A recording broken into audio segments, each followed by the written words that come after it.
Hi, it's Mr. Anderson, and in this podcast, we're going to be talking about osmoregulation. Before we get into osmoregulation, we should define what osmosis is. Remember, that is diffusion of water across a semi-permeable membrane. So let's start right here. We have this U-tube, and on this side, we have a high molarity of water, so a lot of sugar on this side. On this side, we don't have as much.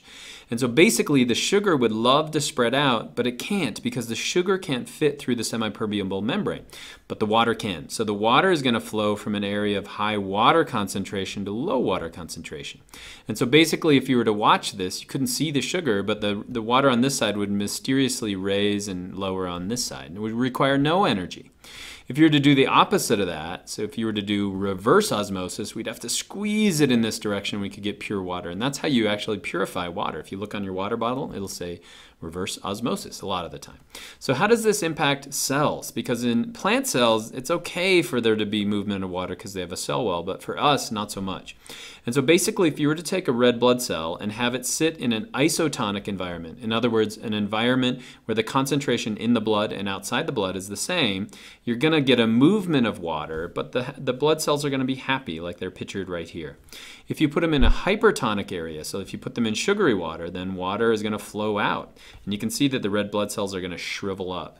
Likewise, if you were to put them in distilled water, water is going to flow in and they're going to pop or they're going to lyse. And so it's really important to the cells in our body that they remain isotonic. So what are the two life strategies? Well, the two life strategies are some organisms have just decided this is too much effort.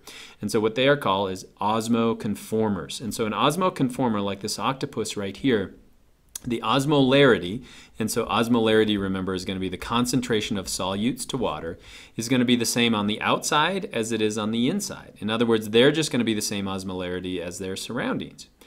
It's nice because they don't have to regulate that. The bad thing is that you're going to get big swings that can affect the rest of the organism. So a lot of organisms are what are called osmoregulators. Great example of this would be the brine shrimp that are found in salt water. Brine shrimp, we would have some like in the Great Salt Lake.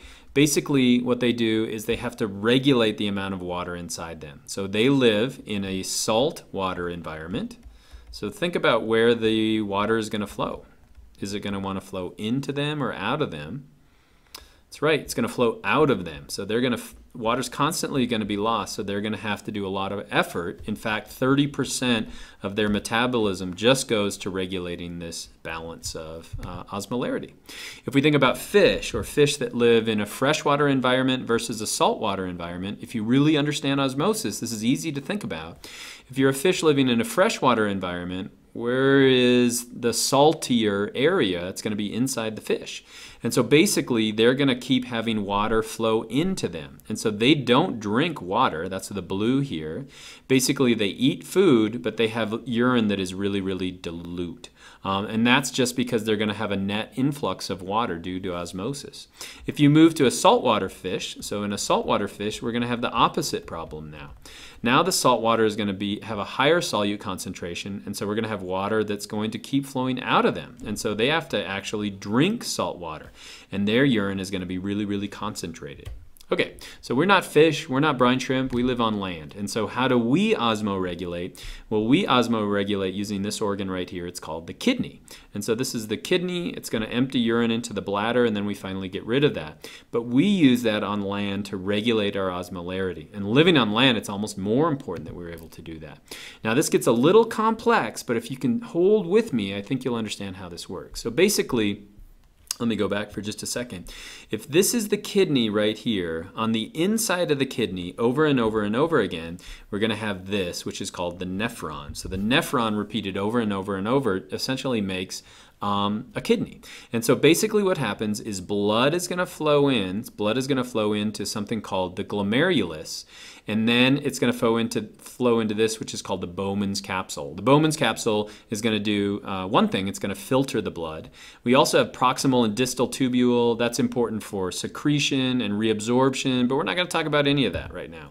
Again, what we're focusing on is the water. Okay, so basically what happens is the blood flows in, and a lot of the water and the solutes are going to squirt out, and they're going to move into this filtrate. This is eventually going to become urine. So again, this is eventually going to go over here, going to go end up in your bladder. So basically what's happening down here? Well, as it enters into the the renal medulla, basically what's going to happen is water is going to flow out.